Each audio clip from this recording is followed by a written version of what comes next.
Bueno, tenía dudas de que se viera, se escuchara, mejor dicho, así que vamos de nuevo.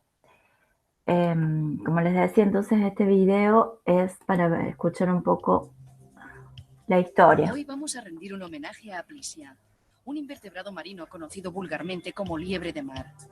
Se preguntarán por qué. ¿Por qué una babosa que vive bajo el mar debe recibir tal honor? Pues bien, aquí donde la ven, ha ayudado a muchos neurocientíficos a conocer con más profundidad nuestro cerebro. Concretamente ha sido utilizada para estudiar el aprendizaje y la memoria en humanos. Al igual que nosotros, la liebre de mar aprende del entorno. Este aprendizaje y los cambios que provoca se pueden detectar a través del estudio de células individualizadas. En Aplisia, conseguir aislarlas es mucho más sencillo que en humanos. El cerebro humano tiene aproximadamente 100.000 millones de neuronas. Aplisia no llega a 20.000. Además, estas son mayores, por lo que facilitan el estudio tanto de las neuronas como de sus relaciones sinápticas. La técnica es sencilla. Se localiza y aísla la neurona. Después se le insertan microelectrodos para darle estímulos externos y así poder trazar el camino seguido por los impulsos nerviosos. Con esta técnica se han llevado a cabo varios experimentos. Estudio 1. El cambio biológico del aprendizaje. Aplisia tiene un instinto de protección que involucra solamente dos tipos de células: las sensoriales, que detectan el peligro, y las motoras, que hacen que el músculo reaccione. Los científicos han utilizado el sistema de microelectrodos para estudiar este proceso. Un simple chorro de agua hace que contraiga las branquias para evitar que se dañen.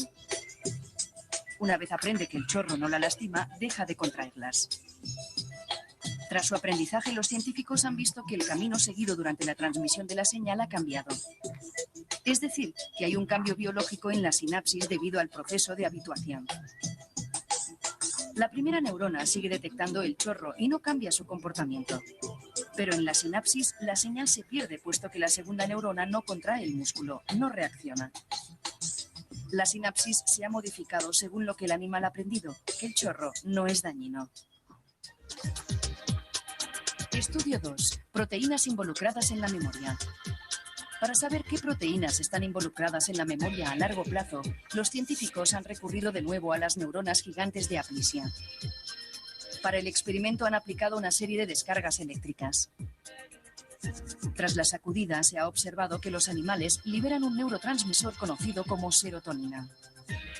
Pero los científicos han observado que la serotonina no es la única responsable del aprendizaje duradero. Sorprendentemente, una proteína conocida como factor de crecimiento también está involucrada.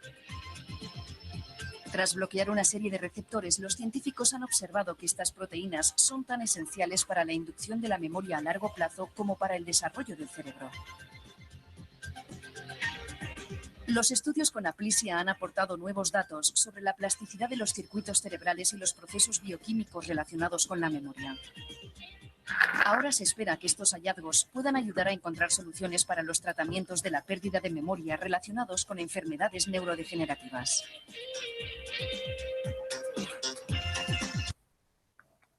Bueno, bajo el volumen para no aturdirlos y seguimos. Bueno, entonces más o menos ya han escuchado en líneas generales los dos procesos de aprendizaje más estudiados en Aplisia californica, que son la habituación y la sensibilización. Vamos a verlos ahora un poquito en detalle, pero para lo cual van a tener que recordar que este bichito tiene una cabeza o una cola, tiene un sifón y una branquia. Y la historia está en cómo lograr que aprenda, se habitúe o sensibilice y entonces cambia la conducta de retracción de la branquia. Esta es una imagen, un esquema de lo que sería el sistema nervioso de la Aplisia, donde fíjense que en vez de cerebros tiene ganglios, cuerpos ganglionares, o sea que es un sistema nervioso más simple, y nervios que inervan las distintas estructuras. Por eso, claramente, es mucho más fácil estudiar un proceso, un fenómeno en una estructura, en un sistema más simple. El proceso de habituación es algo tan simple como lo que vamos a ver aquí, donde tenemos un pequeño experimento donde estamos en un nivel conductual, en un nivel de organización de la conducta, una conducta observable. Por ejemplo, este pajarito, cada vez que el experimentador acerca la mano, genera una respuesta, ¿sí?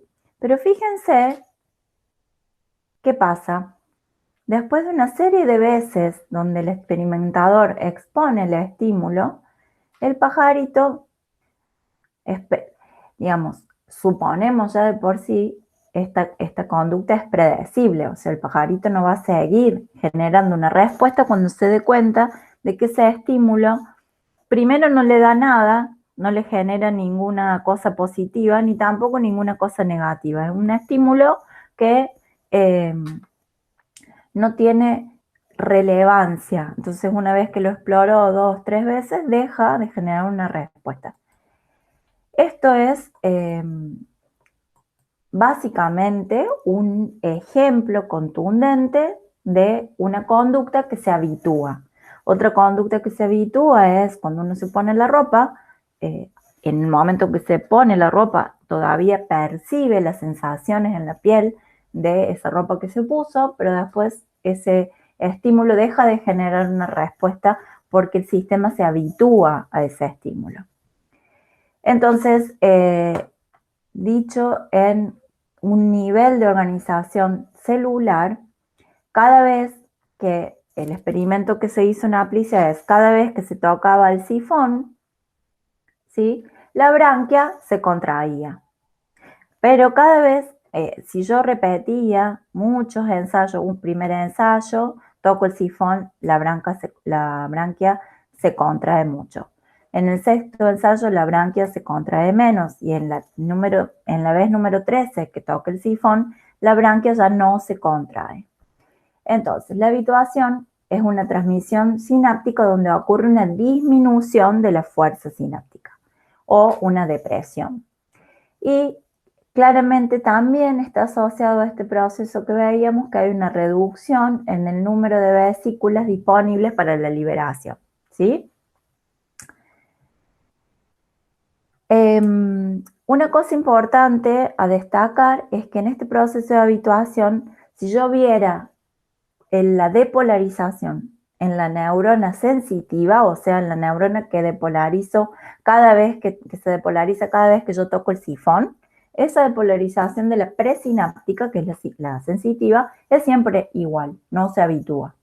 Pero la que se habitúa y depolariza cada vez menos hasta dejar de depolarizar es la motora, la que va a hacer la contracción de la branquia. Aquí tenemos el otro caso del mecanismo de plasticidad que también mencionaba rápidamente en el video primero, que está hecho en Aplicia. Esto es una conferencia dada por el doctor Kandel, donde muestra el proceso de sensibilización en la Aplicia. Fíjense. So we're looking at an Aplicia stretched out. We're going to focus in on the gill and the siphon. We're going to apply an extremely weak stimulus so you can see the amplification with sensitization. Ahí va a tocar el sifón y miren cómo, como está en inglés, se los voy a explicar.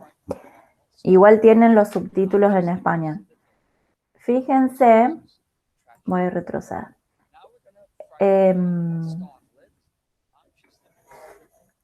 Vamos de nuevo. Tenemos el sifón y la branquia. Va a tocar el sifón y se retrae un poquito la branquia. Pero fíjense ahora cuando le dio un estímulo nocivo en la cola, o sea, un shock eléctrico en la cola, no simplemente tocarlo. La branquia se retrocedió, se retrajo un montón. Y ahora toca el sifón, que es un estímulo no nocivo, pero el individuo reacciona sensibilizadamente. Fíjense que cuando era normal se retraía poco, pero cuando lo acopló a un estímulo nocivo, la branquia se sensibilizó un montón. Bueno, después, si quieren verlo completo, sigue hablando de lo que es a corto plazo y a largo plazo, pero simplemente quería que vieran cómo se observa una conducta sensibilizada. Entonces, básicamente lo que él hizo es esto. Tocó el sifón, la branquia se retrajo, después vuelve a tocar el sifón. Esta parte no la vimos, pero si uno hace eso, el sifón se va, digamos, la contracción de la branquia en respuesta al contacto con el sifón, que es un estímulo no relevante o no nocivo, entonces la branquia se va habituando, la neurona motora de la branquia cada vez depolariza menos y la branquia no se retrae. Ahora, si yo acoplo el contacto con el sifón a una descarga eléctrica en la cola, que es el estímulo nocivo, fíjense cómo la retracción de la branquia es aún mayor a lo que fue la primera vez que toque solamente el sifón. Entonces acá hay una respuesta exacerbada. O sea, a un mismo estímulo acoplado a otro tengo una respuesta mayor y eso es la sensibilización. ¿Cómo es que ocurre esta respuesta sensibilizada? Es más, él mostró que después, tocando solo el sifón, el circuito quedó sensibilizado y por lo tanto, ante un estímulo que haría que retraiga la branquia un poco o nada, retrae la branquia un montón, sensibilizadamente. ¿Cuál es el sustrato biológico, celular y molecular que está detrás de esta conducta? En un esquema muy simple tenemos la neurona sensitiva que viene del sifón, inerva la neurona motora que llega a la branquia. ¿Sí? Esto es lo que pasa y libera glutamato. La neurona sensitiva es glutamatérgica, entonces inerva glutamato, este glutamato activa a la neurona motora que libera acetilcolina y contrae la branquia. Ahora, si yo me mantengo solamente tocando el sifón con un estímulo no nocivo, activo esta vía. Y esta vía es la que después vi que se va habituando. Pero si yo agrego al contexto estimulatorio un shock eléctrico, o sea, un estímulo nocivo en la cola, este estímulo nocivo activa una vía complementaria, ¿sí? Recluta, o sea, esto hace que participen en la contracción de la branquia un circuito que antes no estaba participando. Esta vía justamente lo que tiene es que tiene una interneurona serotoninérgica. Y esa neurona serotoninérgica, si bien esta vía ven que no llega directamente a contraer la branquia, o sea que no podría ser la explicación por la cual esta branquia se contrajo más. Pero sí lo que hace es inervar los terminales presinápticos a través de una sinapsis serotoninérgica, ¿sí? En ambos puntos, ¿sí? Esto, digamos, acá hay una interneurona, hay una conexión a la neurona motora directa de la sensitiva y hay también una conexión indirecta donde la sensitiva alcanza la motora a través de una interneurona. La vía esta de la cola se acopla a las dos sinapsis, en los dos puntos. Y en ambos puntos esta interneurona facilitadora libera serotonina. Y esa es la serotonina actuando, acuérdense que es una modulación que hace que esa sinapsis glutamatérgica se exacerbe, sea mayor, se libere mayor cantidad de neurotransmisores, o sea, aumenta la fuerza sináptica, ¿sí? Y eso es un proceso de plasticidad llamado sensibilización dependiente. Este es un ejemplo dependiente de serotonina. Hay otros ejemplos similares donde ocurren sensibilizaciones que corren por otras vías que no sean serotoninérgicas. Pero la serotonina es el ejemplo, es el neurotransmisor estrella en lo que son procesos de sensibilización. Acá lo que tenemos es cuánto retrae la branquia este bichito dependiendo a qué tipos de estímulo le llegan, ¿sí? Para ver si este proceso de sensibilización puede alcanzar periodos de largo plazo. Fíjense que si sin descargas la branquia cada vez retrae menos, o sea que hay habituación a lo largo de los días. Si en cambio recibe 4 descargas únicas en la cola, o sea que estoy reclutando esta otra vía serotoninérgica, hay sensibilización. Pero si las descargas son muy seguidas entre sí, ¿sí? O trenes de descarga, o sea, un estímulo tetánico, pero en un solo día, la sensibilización es a corto plazo, no alcanza mucho tiempo. Sin embargo, si yo hago las descargas en la cola, pero con trenes separados en el tiempo, ¿sí? No todos juntos en el mismo día, sino durante 4 días, una vez cada día, 4 trenes, entonces hago una estimulación secuencial y con repeticiones diarias. Fíjense cómo esta respuesta se mantiene de retracción de la branquia, se mantiene muy elevada a lo largo de prácticamente una semana. Entonces ahí, a través de la forma, de la característica que tiene el estímulo, alcanzo que esta sensibilización, en vez de ser a corto plazo, sea a largo plazo.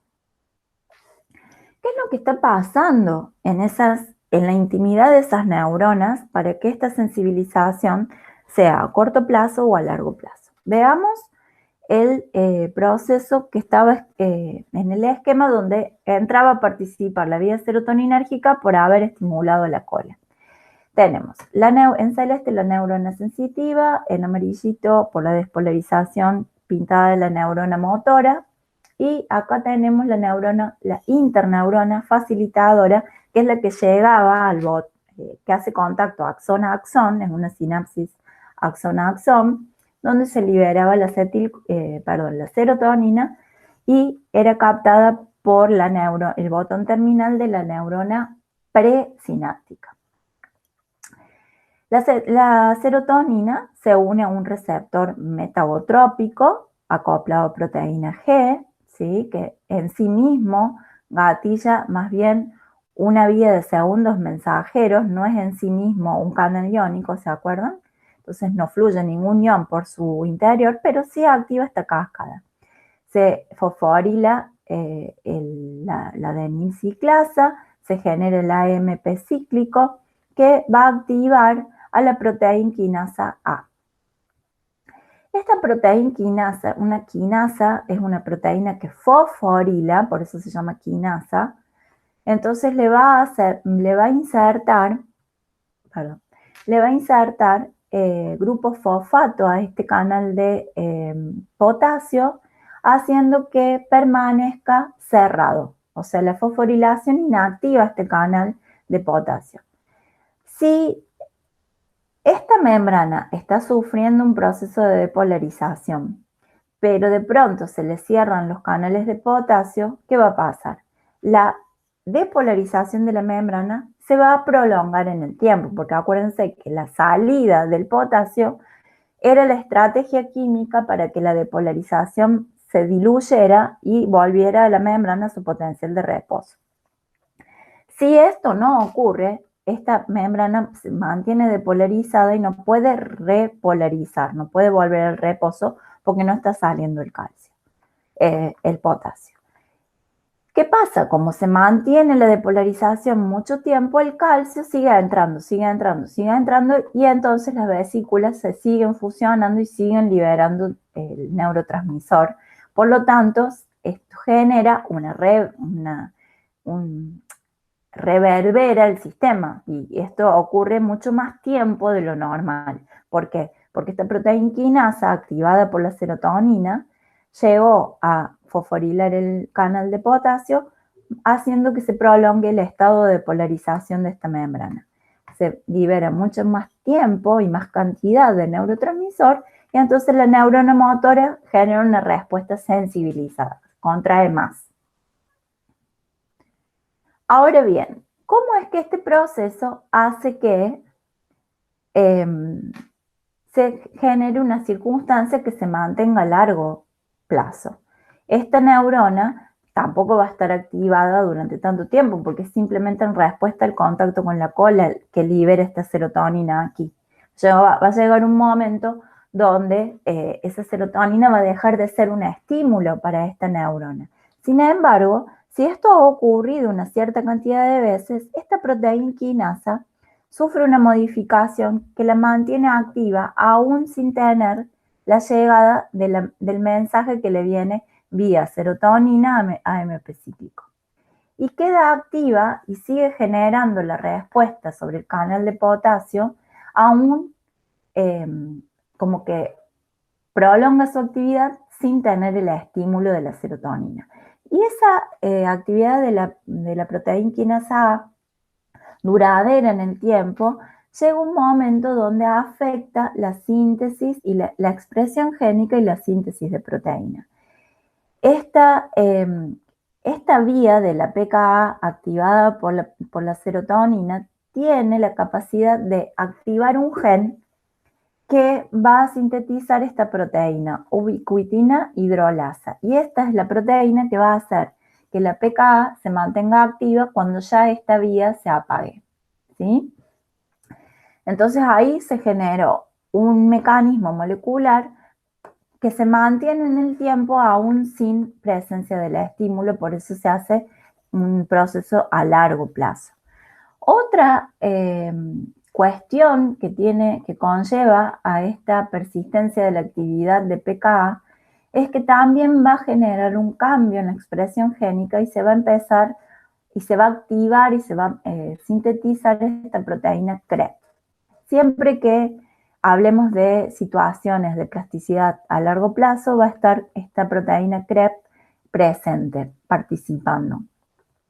CREP es un factor de transcripción que lo que hace es ir hacia distintos lugares del genoma y generar que tal o cual gen comience a transcribirse. Entonces activa la expresión génica de ciertos genes que generalmente están relacionados a cuestiones de síntesis de proteínas estructurales que van a hacer que, por un lado, esta sinapsis tenga una estructura más sólida y se fortalezca, y también puede generar la creación de espinas dendríticas. Entonces hay un crecimiento y una remodelación sináptica como producto de que CREP empieza a trabajar sobre ciertos genes asociados a la síntesis de proteínas estructurales del citoesqueleto.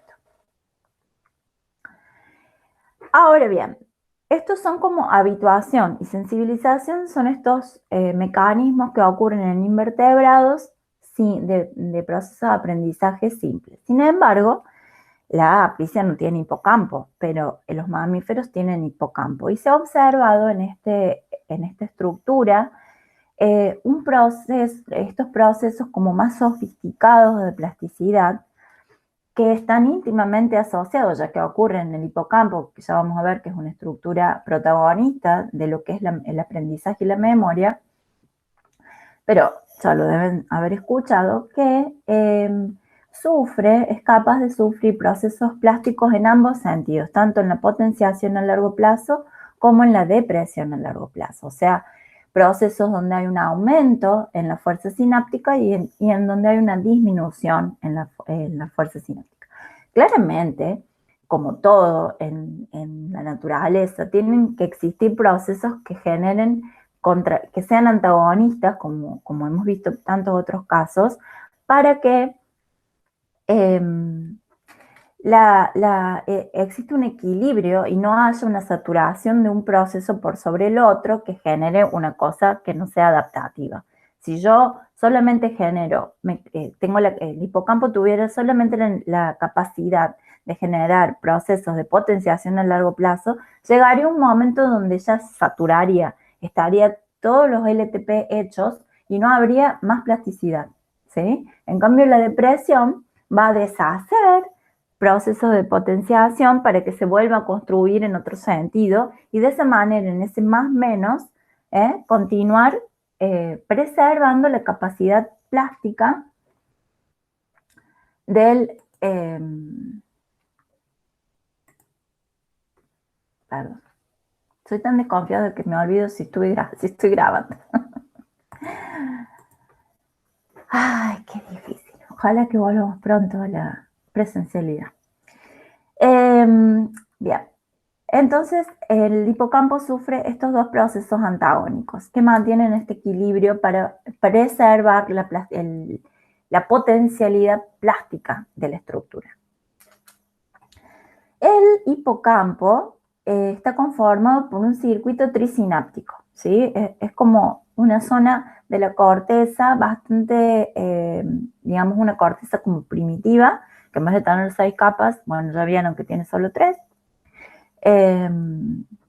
y tiene una vía que se llama perforante, que ya vamos a ver que viene de la corteza entorrinal, o sea, lo que es la anatomía de la formación hipocampal y el hipocampo, que es una de las partes de la formación hipocampal, la vamos a ver bien la clase que viene, pero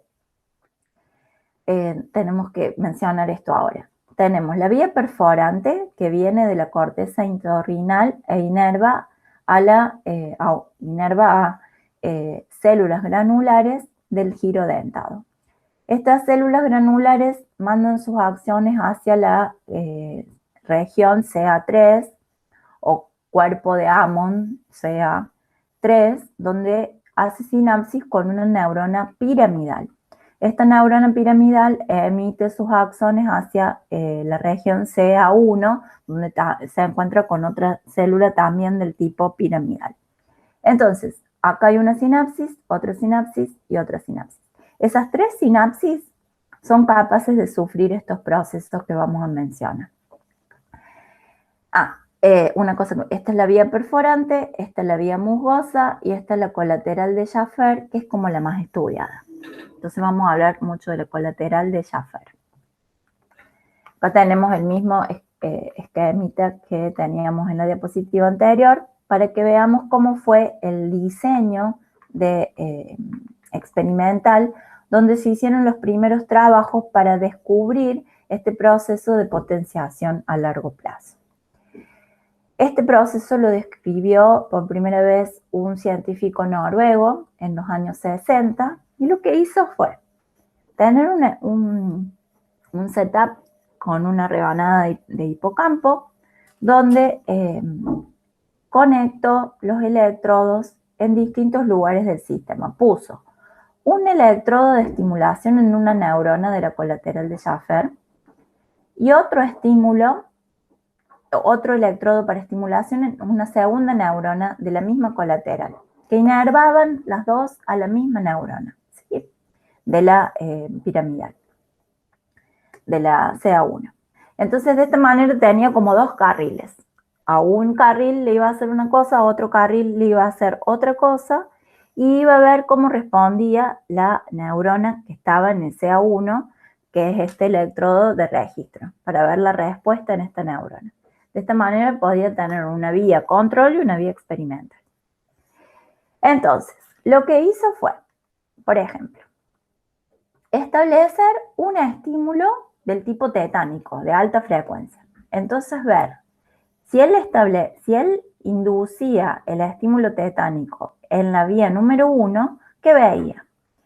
Veía que la neurona conectada a la vía esta que estaba siendo tetanizada, aumentaba su proporción, su porcentaje de disparo respecto a sus disparos basales antes de este tren de estimulación tetánico. O sea, la neurona sin sufrir un proceso de plasticidad disparaba un 100%, supongamos porque ese era su nivel de base, vamos a decir que era su 100%, y después veía cómo respondía esa neurona, esta neurona, digamos, la postsináptica, luego de haberle dado un tren de estimulación de alta frecuencia. Y veía que respondía muchísimo más.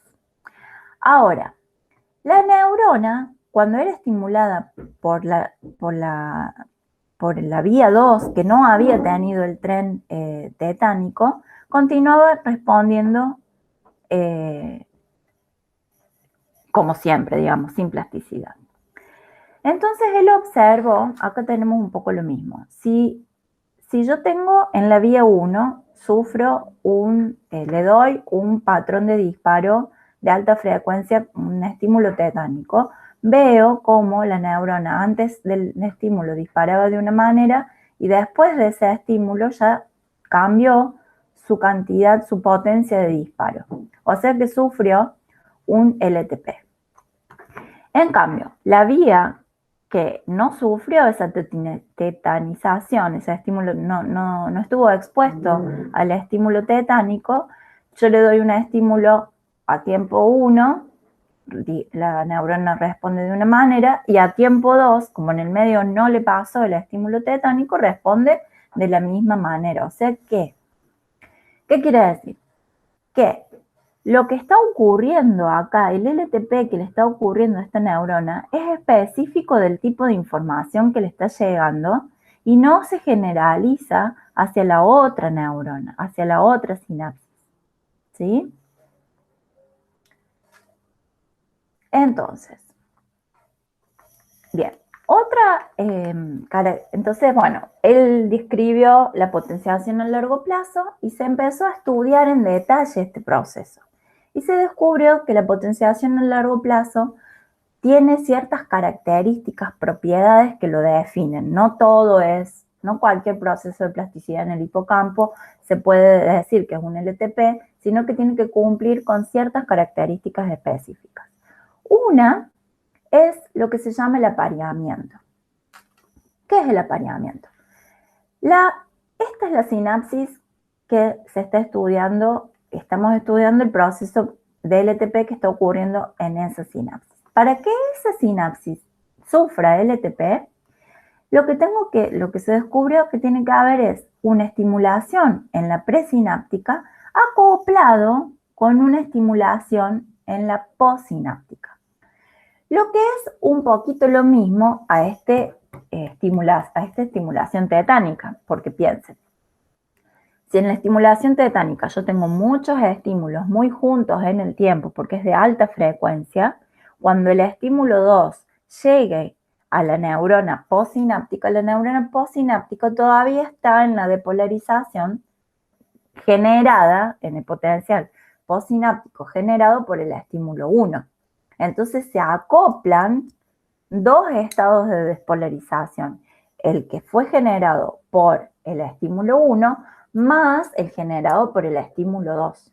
Lo que es lo mismo que estimular a la neurona postsináptica y después estimular o inmediatamente, acopladamente estimular a la neurona presináptica, entonces la neurona postsináptica es como que sufriera dos despolarizaciones al mismo tiempo. Esas dos despolarizaciones al mismo tiempo es una condición imprescindible, sine qua non, que dicen, para que ocurra la potenciación a largo plazo. ¿Sí? Si no hay ese apareamiento entre dos, un potencial, o sea, si no hay apareamiento entre la depolarización de la neurona presináptica con la de la postsináptica, no va a ocurrir nunca la potenciación a largo plazo. Otras dos propiedades de la potenciación a largo plazo son la especificidad y la asociatividad. La especificidad es lo que veníamos diciendo en el ejemplo de las dos vías, ¿sí? Si yo estimulo con un tren de alta frecuencia o un estímulo tetánico, la vía 1, pero en la vía 2 no estoy haciendo ese mismo tren de estimulación, la única sinapsis que va a generar LTP es la 1, es la que está asociada entre la vía 1, la presináptica 1, con la postsináptica. Y en la vía 2, en esta segunda sinapsis, no va a ocurrir el LTP. Esto es una propiedad de la potenciación a largo plazo muy importante porque es la que permite que ocurran memorias selectivas. Si no, cualquier cosa nos haría acordar a cualquier cosa y aprenderíamos de cualquier cosa. Entonces, nos acordaríamos, no podríamos distinguir cuál es nuestra casa, distinguiríamos cualquier cosa como nuestra propia casa. Entonces, esto es muy importante.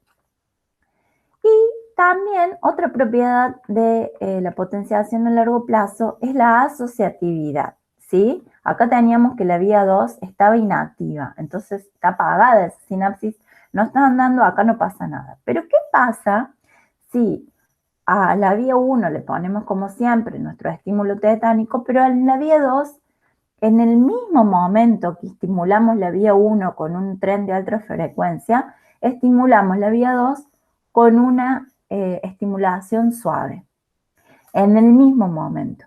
Hay una asociación. Esta neurona postsináptica va a recibir estos dos estímulos en el mismo momento y va a haber estas sumas algebraicas temporales que decíamos que va a generar este potencial de acción postsináptico, no de acción, potencial postsináptico, producto de estas dos, de los estímulos recibidos en estos dos puntos. Entonces, ya sabemos que va a dar LTP porque ya lo vimos acá, pero lo que vamos a ver es que como esta vía se asocia, la estimulación de esta vía está asociada y está en simultáneo, también va a ocurrir LTP en esta otra sinapsis. Por lo tanto, cuando yo después estimule esta vía sola, voy a ver una potenciación a largo plazo en la neurona postsináptica, aún no tocando o no activando la vía 1, porque acá también se genera un LTP igual a la respuesta de esta neurona va a ser la misma cuando active esta sinapsis y cuando active esta sinapsis. Esta es la base biológica, molecular, celular, de los aprendizajes asociativos, donde el más común es el de el condicionamiento pavloviano o clásico, donde después, frente al estímulo condicionado, la respuesta es la respuesta condicionada, ¿sí? Entonces, vamos a pasar en limpio. Mejor dicho, vamos a ver cuáles son las bases moleculares de por qué una sinapsis puede sufrir LTP y por qué no. Dijimos que lo que sí o sí tenía que ocurrir para que haya LTP es el apareamiento entre el estímulo o la despolarización de la presináptica con la postsináptica, ¿sí? O que la postsináptica ya esté despolarizada cuando le llega el estímulo de la presináptica. Fíjense cómo las moléculas responden a esa pregunta. Tenemos los dos receptores ionotrópicos de glutamato, que esto ya lo han visto hace varias unidades atrás, que son AMPA y NMDA. AMPA es un canal activado por ligando, por el neurotransmisor glutamato, que es un canal iónico de sodio. Y NMDA también es un canal activado por ligando, por glutamato, pero es un canal de calcio, no de sodio. Y NMDA tiene la magia, tiene el plus de tener una tapita, que es un átomo de magnesio, como un taponcito, ¿bien? Entonces, ese taponcito no se sale tan fácil, no se sale a la primera de cambio. Cuando yo hago un potencial depolarizo la neurona presináptica, la neurona libera el glutamato se une a estos dos receptores. Lo único que ocurre es que ingresa sodio y depolariza la neurona postsináptica, pero sin generación del LTP. ¿Por qué? Porque todavía no ocurrió lo necesario para que se active el NMDA. El NMDA no se activa solamente por la unión de glutamato. Necesita también sacar el tapón de magnesio. Entonces, si yo hago un estímulo y al rato otro estímulo, o lo que se llama un estímulo de baja frecuencia que no es tetánico, lo único que va a pasar es esto. El glutamato activa AMPA, entra sodio, se depolariza la neurona, pero no hay LTP. Sin embargo, dijimos que para que ocurra el LTP tiene que haber un apareamiento entre la depolarización de la presináptica con la depolarización de la postsináptica. ¿Y esto cómo se logra? Depolarizando artificialmente las dos neuronas al mismo tiempo, pero en la naturaleza con estímulos de alta frecuencia. O sea, que acá me lleguen liberaciones de neurotransmisores dados por la depolarización de la presináptica seguidas en el tiempo. La primera depolarización va a liberar el neurotransmisor, va a activar AMPA y va a entrar sodio. Esto va a depolarizar la neurona postsináptica.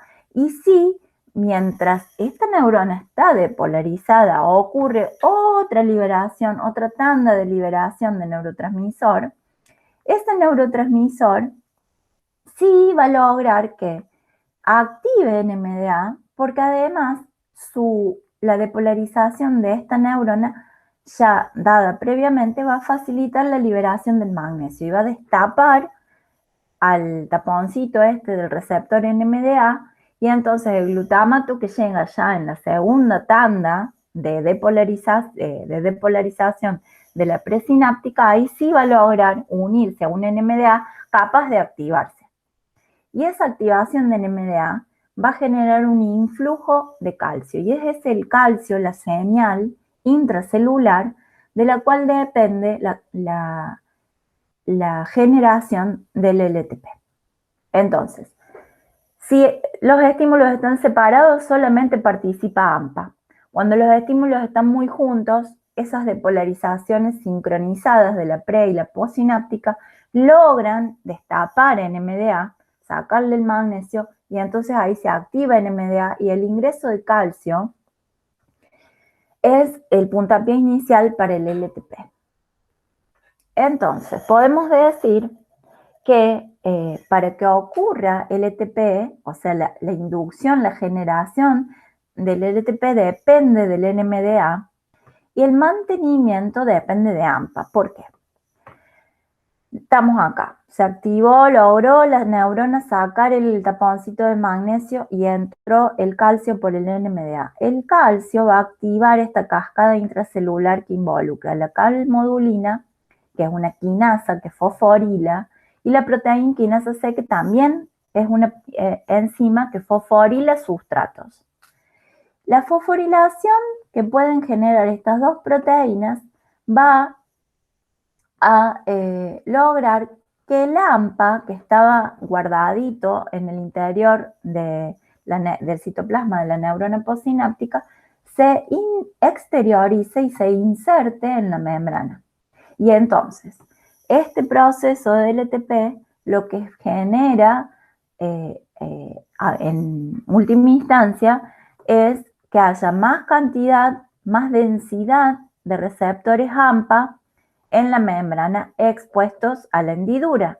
Por lo tanto, dentro de un rato, si esto se mantiene a corto plazo, un único estímulo no tetánico que antes generaba algo simple, ahora va a generar una respuesta potenciada, ¿sí? Porque hay mucha mayor densidad de receptores AMPA insertados en la neurona. También se ha visto que esta neurona postsináptica, en respuesta a esta cascada intracelular gatillada por la activación de NMDA, es capaz de sintetizar y liberar a la hendidura sináptica óxido nítrico. El óxido nítrico, ¿se acuerdan que era un neuromodulador gaseoso que no necesita receptores? Y es el único, mejor dicho, no es el único, pero es capaz de viajar de manera retrógrada desde la postsináptica hacia la presináptica y generar cambios plásticos en respuesta a este LTP que se dio en la postsináptica, generar cosas también en la presináptica, ¿sí? Entonces, si bien el LTP se dice que genera cambios específicamente en la postsináptica, también ya se ha empezado a ver que también genera cambios en la presináptica. Bien, entonces, para una LTP a corto plazo, estábamos en toda esta historia de que la depolarización del detector, digamos, de depolarizaciones apareado que genera la depolarización en la pre y la postsináptica logra que el NMDA se desbloquee, ingrese el calcio y el calcio fosforila las proteínas necesarias para que se externalicen receptores AMPA. Pero ya habíamos visto, por ejemplo, cuando vimos qué pasaba en la sensibilización, que estas proteínas quinasas también actúan sobre el AMP cíclico y logran fosforilar esta proteína quinasa A, que era la que se inmortalizaba, digamos, y quedaba activada durante largo tiempo y promovía cambios en la expresión génica, como la activación para la síntesis de Krebs, otras proteínas, o sea,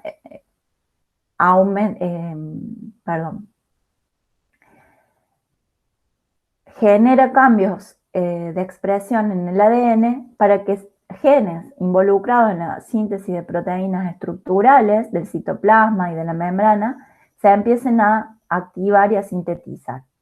Entonces, las proteínas quinasas activadas en la vía a corto plazo llega a un punto que modifican también a la proteína quinasa A. Y la proteína quinasa A activa la transcripción de Krebs, del gen de Krebs y la síntesis de la proteína de Krebs.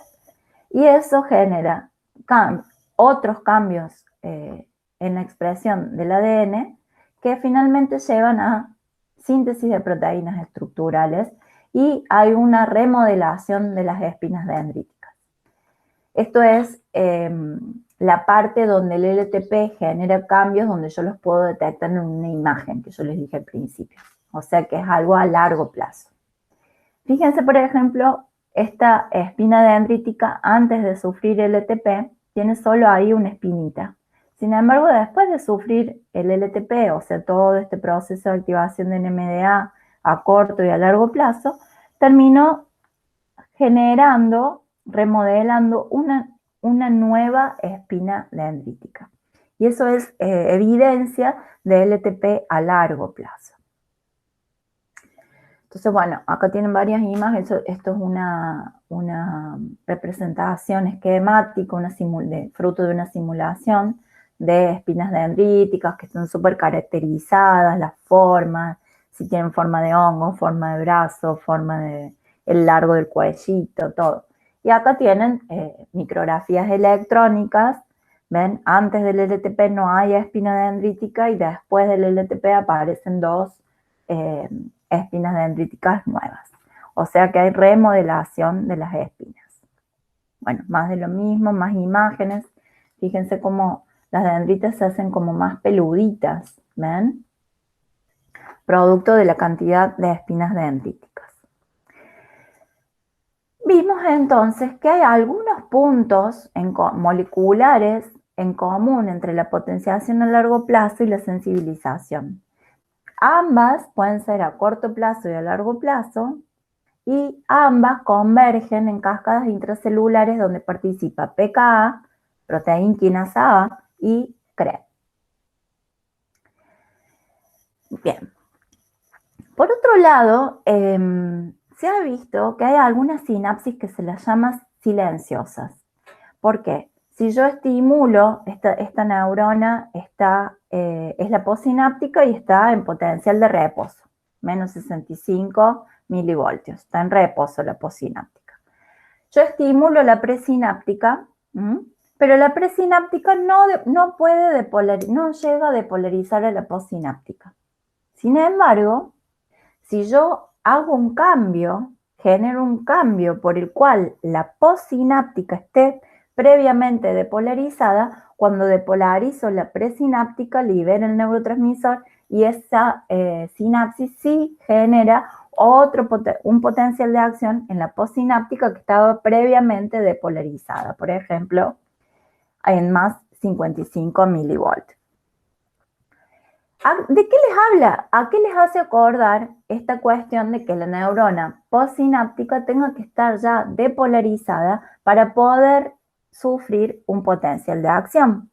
A la participación del receptor NMDA, que para que se active tiene que tener una despolarización de base por sobre la cual se va a montar una segunda depolarización y recién ahí se va a alcanzar la situación para liberar el tapón de magnesio.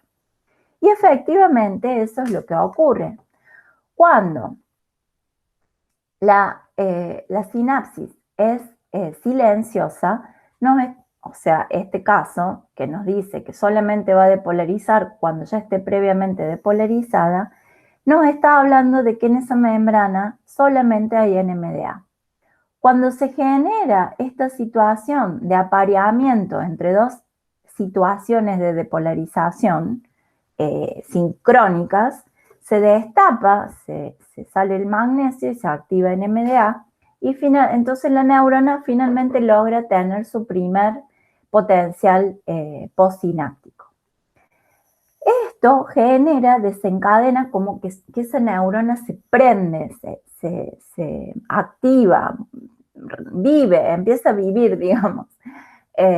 Entonces, ese primer paso que la saca de ese silencio se da cuando existen las condiciones de depolarización necesarias para activar NMDA, y a partir de ahí comienza el proceso de maduración de esa dendrita postsináptica, y lo que va a ocurrir es que a través de la cascada que activa NMDA se externalizan, ¿se acuerdan? Se externalizan receptores AMPA, y entonces esa neurona ya después de ese proceso de maduración puede sufrir su potencial postsináptico aún estando en potencial de reposo como cualquier neurona, digamos.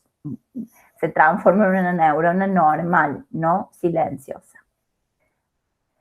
Se ha visto, se ha corroborado esta hipótesis haciendo, esto es autorradiografía, donde se marcan con metales pesados o radioactivos distintas moléculas específicas. En este caso se marcó con este puntillado finito el receptor NMDA, y con esta cosa más grande, un marcador de mayor peso molecular, el receptor AMPA.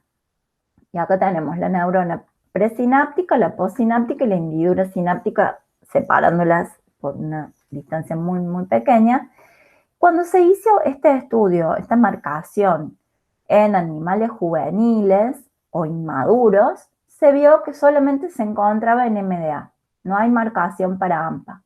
Recién en animales adultos se observó la marcación para AMPA positiva, o sea que esta sería una foto de una sinapsis silenciosa donde están los receptores NMDA esperando a ser activados por esta concordancia o sincronicidad entre las depolarizaciones de las dos neuronas para que se salga el magnesio, etcétera, etcétera.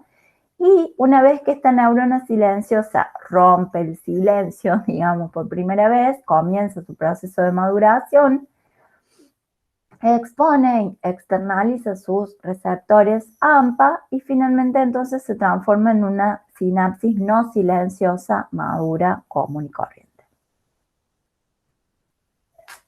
Bien, vamos a hacer un intervalo y seguimos. No falta tanto, pero para que no se haga tan largo.